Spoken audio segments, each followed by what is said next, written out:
सोचो, तुम एक होटल रूम में चेक इन करते हो। बाहर से सब कुछ बिल्कुल नॉर्मल, बिल्कुल एक होटल जैसा।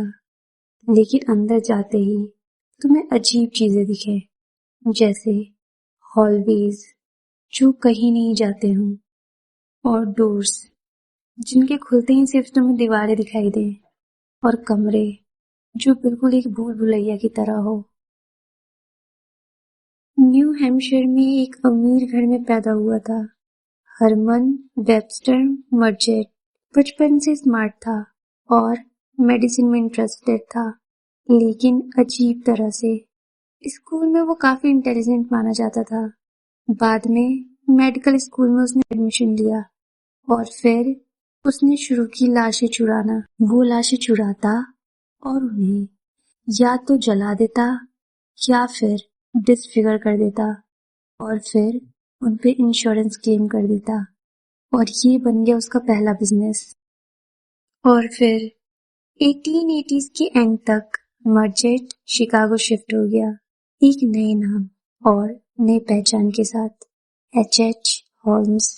उसने शिकागो में एक होटल बनवाया, द वर्ल्ड्स फेयर होटल, जो बाहर से तो बिल्कुल नॉर्मल सा था, लेकिन अंदर से 51 दरवाजे जो दीवारों में खुलते थे। काफी कमरे थे, लेकिन उनमें कोई खिड़की नहीं थी। सीढ़ियां थी जो कहीं नहीं जाती थी।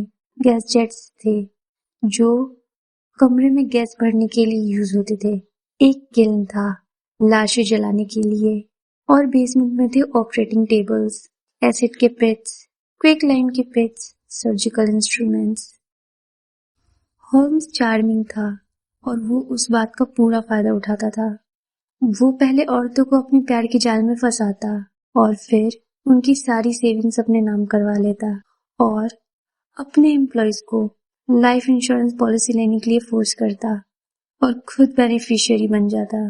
फिर गैस चैम्बर में बंद कर देता और उन पर क्लोरोफॉर्म जैसे केमिकल्स का यूज करता, और फिर लाशें नीचे स्लाइड से बेसमेंट में जाती और वहां बॉडीज को कट करता और स्केलेटन की तरह मेडिकल स्कूल्स को बेच देता।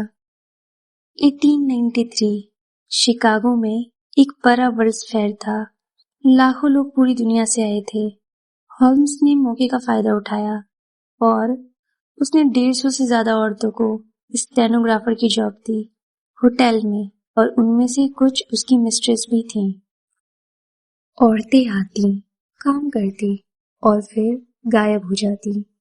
जब घर वाले पूछताछ करने के लिए आते तो होल्म्स मना कर देता और कहता कि उसे कुछ नहीं पता।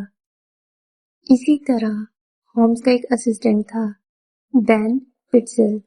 उसने उसके साथ भी इंश्योरेंस का फ्रॉड किया, $10,000 का, और फिर आगे जाके उसका लालच इतना बढ़ गया कि उसने पिट्जल को भी मार दिया, और साथ ही साथ उसके 3 बच्चे, हार्वर्ड, नेली और एलिस को भी। और ये बनी उसकी सबसे बड़ी गलती, क्योंकि 1894 बोस्टन में आखिर उसे पुलिस ने पकड़ लिया। पकड़े जाने के बाद स्टोरी और भी ज्यादा कंफ्यूजिंग हो गई। H.H. होम्स ने पहले 27 मर्डर्स कन्फेस किए, लेकिन कुछ टाइम बाद उसने क्लेम किया नंबर 130, या फिर शायद उससे ज्यादा हो। यहाँ से मिस्ट्री शुरू होती है। कुछ लोग कहते हैं कि होम्स झूठ बोल रहा था सिर्फ अटेंशन के लिए, और कुछ लोग मानते हैं कि शायद उसने कभी पूरा सच बताया ही नहीं। रिसर्चर्स के मुताबिक कंफर्म विक्टिम्स का नंबर लगभग 9 है, लेकिन एक सवाल आज भी बाकी है, क्या सच में असली नंबर इससे ज्यादा था? होम्स एक ट्रेन डॉक्टर था और उसे बहुत अच्छे से पता था कि ह्यूमन बॉडी कैसे काम करती है और सारे एविडेंस कैसे हाइड की जा सकती हैं। जब एक्सक्यूजन का टाइम आया तो होम्स ने एक बहुत ही अजीब रिक्वेस्ट की। उसने कहा कि उसे कॉन्क्रीट में सील करके 10 फीट अंदर गहराई में दफनाया जाए। रिपोर्ट्स के मुताबिक उसे डर था कि बाद में कोई भी उसकी बॉडी को निकाल के डिस्टर्ब या डिसेक्ट ना करे। लेकिन एक सवाल, क्या वो सिर्फ अपनी बॉडी को प्रोटेक्ट करना चाहता था या फिर कुछ और? कुछ रिपोर्ट्स के मुताबिक उस केस से जुड़े कुछ लोगों के साथ भी स्ट्रेंज इंसिडेंट्स हुए, जैसे वो लोग जिन्हें होम्स के बारे में सबसे ज्यादा पता था, जैसे वार्डन ने सुसाइड कर लिया, और डीए का भी ऑफिस जल गया।